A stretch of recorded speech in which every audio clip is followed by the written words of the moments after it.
नासकेतु पुराण अध्याय 14। नासकेतु ने कहा कि ब्राह्मण लोग जहाँ धर्मात्मा लोग वास करते हैं, मैंने पुनः उस स्थान को देखा। वहाँ पुष्पोदका नाम की नदी है जिसमें शीतल जल बहता रहता है।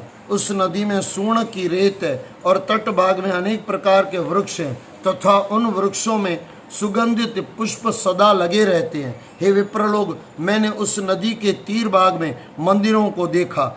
उन गुरों में धर्म पालन करने वाले मनुष्य सदा क्रीड़ा करते हैं। शीतल मंद सुगंधित वायु उनकी सेवा करती है तथा दिव्य रूपवती स्त्रियां श्रेष्ठ मनुष्यों के साथ क्रीड़ा करती है। वहाँ पे सिद्ध गंधर्व किन्नरों से सेवित, नाना प्रकार के वस्त्रों को पहने, नाना प्रकार के रत्नों से सुशोभित, रूप लावण्य से युक्त, पूर्णिमा चंद्र के समान मुख वाली, कर्ण तक विशाल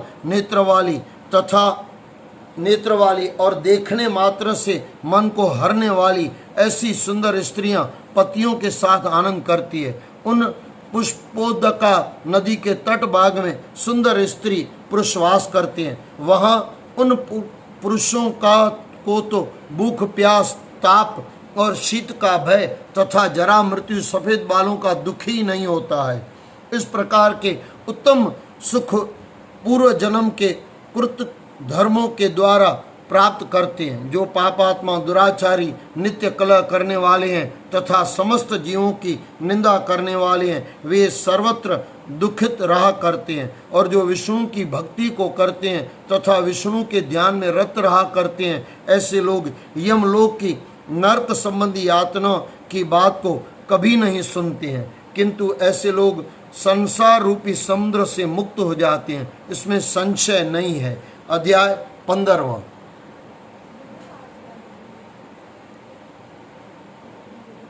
अध्याय 15। नासकेतु पुनः बोले, हे ब्राह्मण लोग, मैं इसके बाद यम मार्ग के विस्तार को कहता हूँ। वह 88,000 योजन प्रमाण इस मनुष्य लोक से यम लोक का मार्ग है, ऐसा विद्वान लोग कहते हैं। उस यम मार्ग से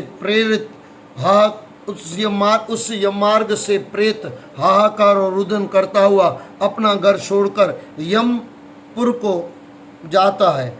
हे ब्राह्मण लोग, उस 80 पत्र बनादि युक्त मार्ग में निरंतर भूख प्यास से पीड़ित होकर प्रेत बहुत दुख पाता है। हे ध्वज लोग, उस अंधकार में महाघोर संपूर्ण गर्म भालू से युक्त मार्ग में कहीं पर अंगारों की शयन करने के लिए मिलती है।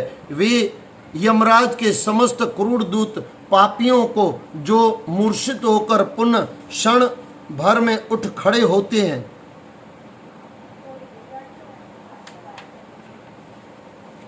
क्षण भर में उठ खड़े हुए हैं और धर्महीन होने के कारण पापियों को नरक में डाल देते हैं। महापाप, उपपाप, जाति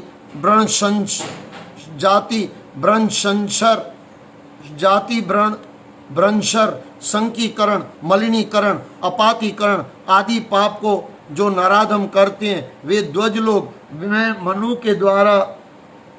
के द्वारा कहे हुए उन पापों को कहता हूँ। ब्रह्म हत्या, सुरापान, चोरी, गुरु पत्नी गमन और इन पापियों के साथ संसर्ग करना, ये महापाप कहे गए हैं। गौ का वध करना, जाति के कर्मों को दूषित पुरुषों के द्वारा यज्ञ आदि कराना, पर स्त्री से गमन करना, आत्मा का बेचना, गुरु माता पिता का त्याग करना अर्थात इनकी सेवा न करना, स्वाध्याय ब्रह्म यज्ञ का त्यागना, श्रोत स्मार्त अग्नि में हवन करना, पुत्र का त्यागना, पहले छोटे पुत्र का विवाह करने से बड़े बेटे की परिवित संज्ञा होती है, छोटे की परिवितना संज्ञा हो जाती है। उन दोनों को धन दान, कन्यादान देना और दोनों को यज्ञ आदि कराना, कन्या को दूषित करना, व्यास से आजीविका करना, ब्रह्मचर्य में मैथुन करना, तालाब, बगीचा, स्त्री, संतान का बेचना, व्रात्या अर्थात यथा योग्य काल में उपनयन आदि संस्कार न करना, बांधव, पृथुव्य आदि का त्याग करना, रुपया लेकर पढ़ाना और रुपया लेकर पढ़ना और अपण्य तिल तैल घृत आदि वस्तुओं का बेचना, सुवर्ण आदि समस्त खानों के स्थान का राजा की आज्ञा से अधिकार मिलना, जल रोकने के वास्ते बड़े प्रवाहों को बांधने के लिए पुल आदि बांधना, औषधि के लिए जाति मात्र की हिंसा करना, अपनी स्त्री को वैश्या बनाकर आजीविका करना, शत्रु वध के लिए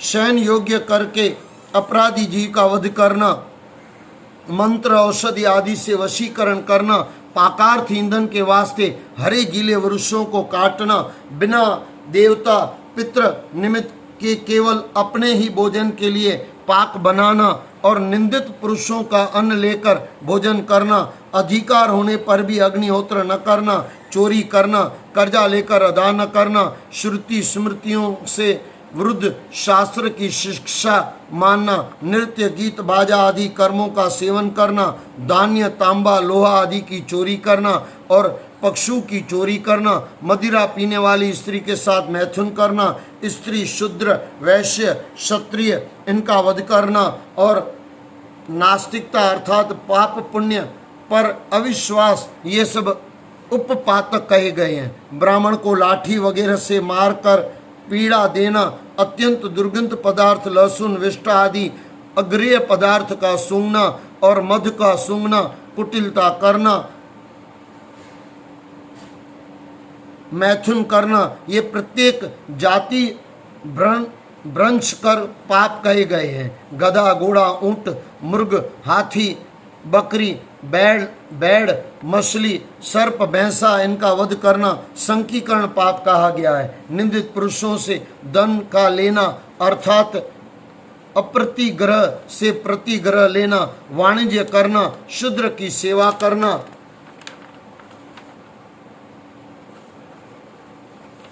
झूठा भाषण करना, ये प्रत्येक अपाति कारण पाप कहे गए हैं।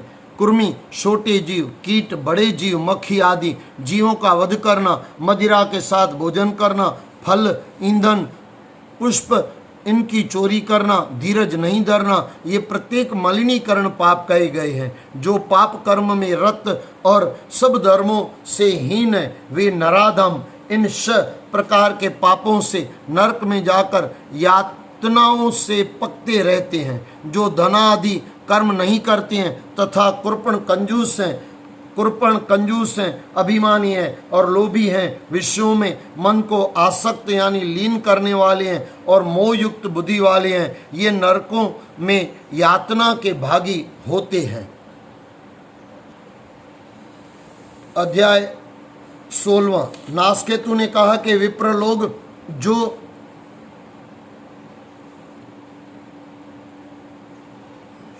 शूद्र छोटे महान बड़े पापों का 6 महीनों में प्रायश्चित करता है वह निष्पाप हो जाता है। जो शूद्र यानी छोटे महान बड़े पापों का 6 महीने में प्रायश्चित करता है वह निष्पाप हो जाता है और यमराज को नहीं देखता है। और जो इस लोक में प्रायश्चित कर नहीं करता है वह नरक में जाता है। जो पुरुष वाचिक मानसिक और कायिक पापों का प्रायश्चित करता है वह देव गंधर्वों से सेवित शुभ लोक में जाता है। जो नित्य वेद अभ्यास में रत है और जो नित्य तीर्थ की सेवा करता है तथा जो नित्य जितेंद्र रहता है वह भयंकर यमराज को नहीं देखता। यह बात सत्य है। जो नित्य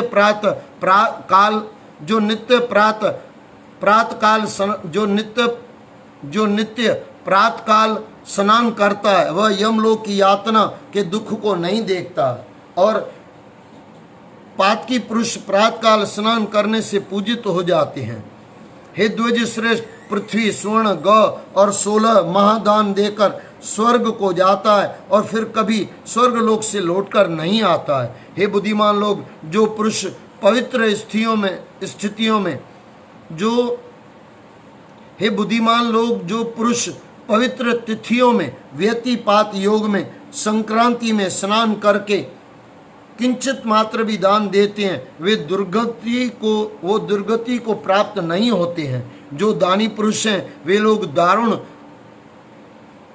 रौरव नरक के मार्ग में नहीं जाते हैं। और जो इस मनुष्य लोक में भी धनहीन कुल में जन्म नहीं लेते हैं, और वो इस मनुष्य लोक में भी धनहीन कुल में जन्म नहीं लेते हैं। हे ध्वज श्रेष्ठ, जो पुरुष सत्यवादी, सदा मौन व्रत करने वाला, प्रिय वचन बोलने वाला, अक्रोधी, क्षमाशील और वाचालता रहित तथा असूया गुणों में दोषारोपण से रहते हैं, सदा अनुकूलता से युक्त, समस्त प्राणियों के हित में रत, पर धर्म का रक्षक, पर गुण का करने वाला, पर गुण का कहने वाला, और जो दूसरे के धन की मन से भी तृण मात्र से चोरी नहीं करता है,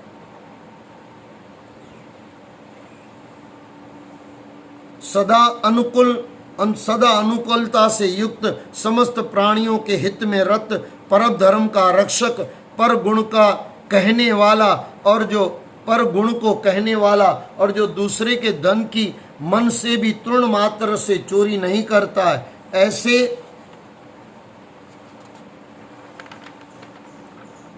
ऐसे पुरुष नरक यातना को नहीं देखते। जो पर स्त्री का मन से भी सेवन नहीं करते, वे लोग दोनों लोग के साथ साथ पृथ्वी को धारण किए हैं। इसलिए धर्मात्मा लोग पर स्त्री के सेवन का त्याग करें। जो लोग पर स्त्री के गमन में रत, जो लोग पर स्त्री में गमन करते हैं, वे लोग नरक के गामी होते हैं। जो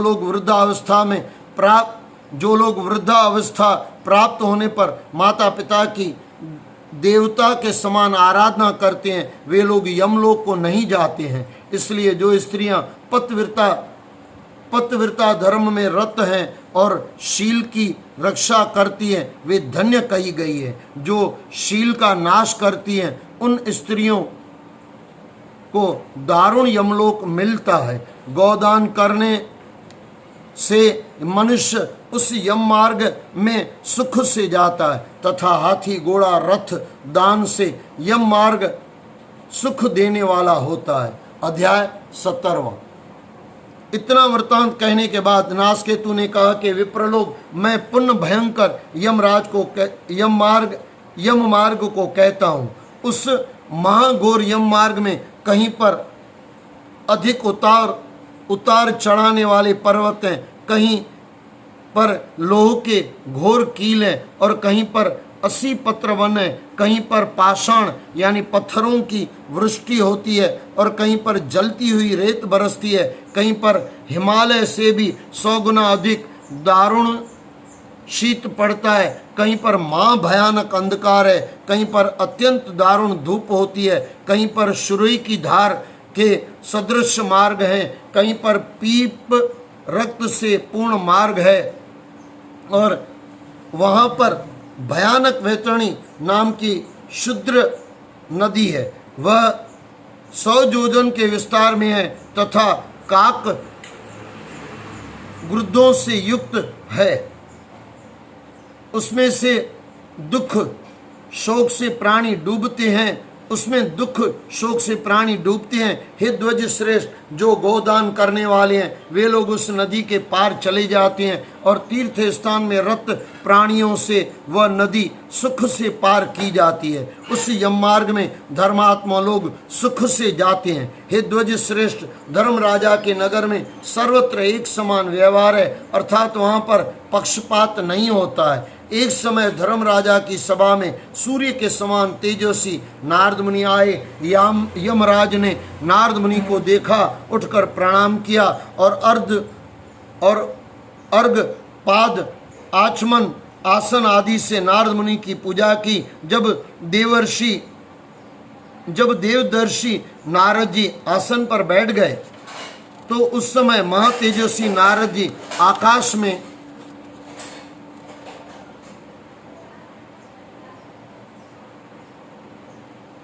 इस 17वां और 18वां अध्याय सिंधी में, अभी आपने हिंदी में सुना, थोड़ा इसको वापस से सुनेंगे। 17वां और 18वां अध्याय यहाँ पे पूरा हो रहा है। 17वां और 18वां अध्याय सिंधी में आएगा, इसके बाद वाले अंक में उसको श्रवण करना।